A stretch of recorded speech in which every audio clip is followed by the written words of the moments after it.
Yes, good morning students. आज का हमारा टॉपिक है numericals related two dimensional formulas.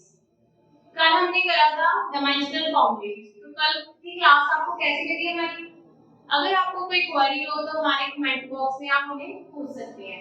तो आज हम स्टार्ट करेंगे न्यूमेरिकल्स रिलेटेड टू डायमेंशनल फॉर्मूले, जिसमें हम फर्स्ट स्टार्ट करेंगे आज conversion of one system to another system, जिसमें हमारे पास फॉर्मूला यूज होगा m2 equal to m1, m1 over m to the power a, l1 over l to the power b और t1 over t to the power c।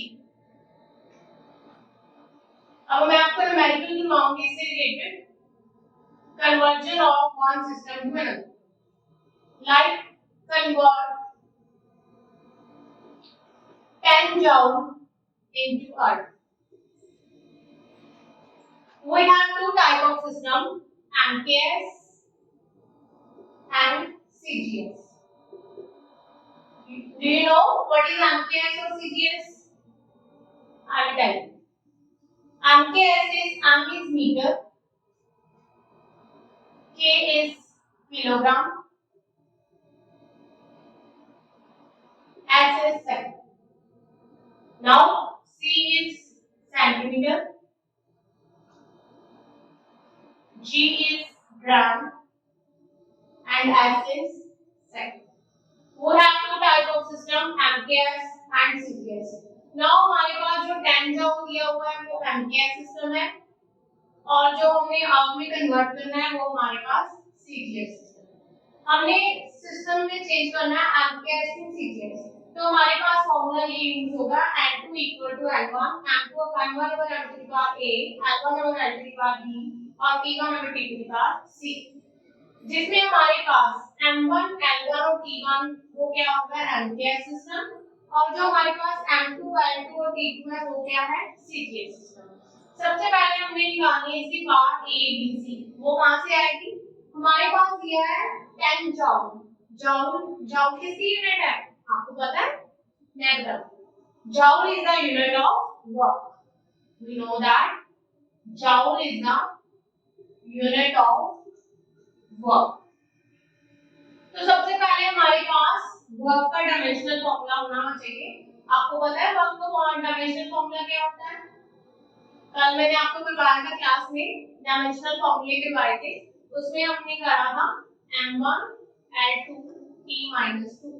तो यहाँ से हमारे पास a b c की value आएगी, that is a equal to 1, b equal to 2 and c equal to -2। ठीक है, अब इस फॉर्मूले में हम ये वैल्यूज पुट करेंगे। समझ आ रहा है आपको? अगर कोई क्वेरी हो तो आप मेरे से कमेंट बॉक्स में पूछ सकते हैं। तो हमारे पास m1, l1, t1, m2, l2 और t2 की वैल्यू पहले हम सब्स्टिट्यूट करवाएंगे जो मैंने आपको लिखवाई थी। Mass is in kg, length is in metre and time is in second. Now m2 mass is in gram, length is in centimetre and time is in second. ये जो वैल्यूज हैं हम इस फॉर्मूले में पुट करेंगे। तो हमारे पास m1 की वैल्यू क्या थी?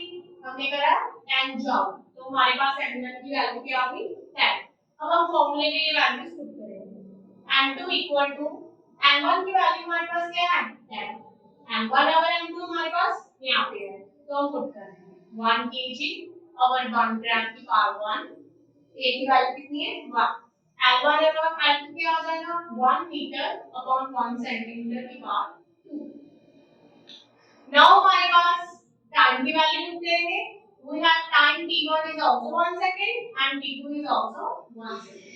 तो हमारी वैल्यू क्या आ जाएगी? -2, because we have the value of c is -2। फॉर्मूले में हमने ये सारी वैल्यूज पुट कर दी है, तो हमारे पास we know that 1 kg किसके इक्वल होता है? कितने ग्राम होते हैं 1 kg में? 10⁻³ ग्राम। तो हमारे पास 10⁻³ ग्राम आ जाएंगे। Now we know that 1 metre में कितने सेंटीमीटर होते हैं? आपको पता है कितने सेंटीमीटर होते हैं स्टूडेंट? 100। Very good. तो हमने अब 100 ही बोलना है, हमने क्या बोलना है? 10⁻²। क्यों? क्योंकि हमारा स्टेटस जो है थोड़ा सा अप हो गया है, हम अब +1 क्लास में आ गए। सो हम इसको लिखेंगे 10⁻² सेंटीमीटर। नाउ 10⁻², 1 सेकंड जो है 1 सेकंड कट हो गया, तो हमारे पास 1 की पावर -2 आ गई। तो अब हमारे पास क्या आएगा, ग्राम से ग्राम कट हो जाएगा, सेंटीमीटर से सेंटीमीटर, तो वैल्यूज क्या आ जाएंगी 10 × 10⁻3 10⁻² की पावर 2। तो अब हमारे पास क्या हो जाएगा, वैल्यूज में मल्टीप्लाई हो जाएगी, 10 × 10⁻3 2 2 are 4। जब बेस सेम हो तो पावर्स क्या हो जाती हैं, ऐड। तो हमारे पास क्या आ जाएगा 10⁻1 + 3 + 4, दैट मींस हमारे पास सिस्टम कितने इक्वल आ जाएगा 10⁻8। तो हमारे पास 1 जॉउल कितने के इक्वल आ जाएगा, 10 जॉउल, सॉरी 10 जॉउल मैंने बोला ना आपको, तो हमारे पास 10 जॉउल है, 10⁸ जॉउल के इक्वल आ जाएगा। समझ आया आपको? यस। अब आपको फर्स्ट टाइप क्लियर हो गई। अब हम करेंगे second type, that is check the correctness. Check the correctness में हमारे पास क्या होगा कि हमें दो साइड्स दी होंगी, left hand side and right hand side, like half of mg² that is equals to mgh। हमने देखना है कि इसके डायमेंशनल फॉर्मूलेस इक्वल हैं और नहीं है। अगर वो दोनों इक्वल हैं, left hand side equal to right hand side है, तो हमारा रिलेशन होगा करेक्ट। अगर नहीं होगा तो रिलेशन होगा इनकरेक्ट। हाउ? अब हम लेंगे left hand side, like equal to half of mg²। अब मैंने आपको कल ही डायमेंशनल फॉर्मूले करवाए हैं, उसमें हमने फॉर्मूले किए थे मास। ये हमारे पास जो हाफ है ना वो डायमेंशनलेस है, इसका कोई डायमेंशनल फॉर्मूला नहीं है। तो हमारे पास m क्या हो गया, mass that is capital M, and velocity क्या हो गया, L/-2। कल मैंने आपको थोड़ा फॉर्मूला करवाया था, आपको लर्न करने की जरूरत नहीं है। We know that velocity is equal to distance upon time. तो हमारे पास क्या हो गया, L/-1, तो हम क्या आ गया स्क्वायर। हमारे पास फॉर्मूला क्या हो गया, m1 L2, हमारे पास ये पावर जो है मल्टीप्लाई हो जाएगी, m1 L2 t-2। तो हमारे पास ये लेफ्ट हैंड साइड प्रूफ हो गई है। अब हम करेंगे right hand side. Right hand side में हमारे पास क्या है, mgh, where m is mass, g is acceleration due to gravity and h is height। तो हम इसकी वैल्यू पुट करेंगे, m is mass, m acceleration due to gravity किसके equal होती है, L/-2, and length height is also considered as length। तो हमारे पास यहाँ से फॉर्मूला क्या होगा, m1 L2 टाइम आ रहा है, तो फॉर्मूला बन जाएगा m1 L2 t-2। तो हमारे पास देखा जाए लेफ्ट हैंड साइड और राइट हैंड साइड दोनों क्या आ रही है, इक्वल। दोनों साइड क्या आ रहा है, m1 L2 t-2। सो हमारे पास left hand side equal to right hand side.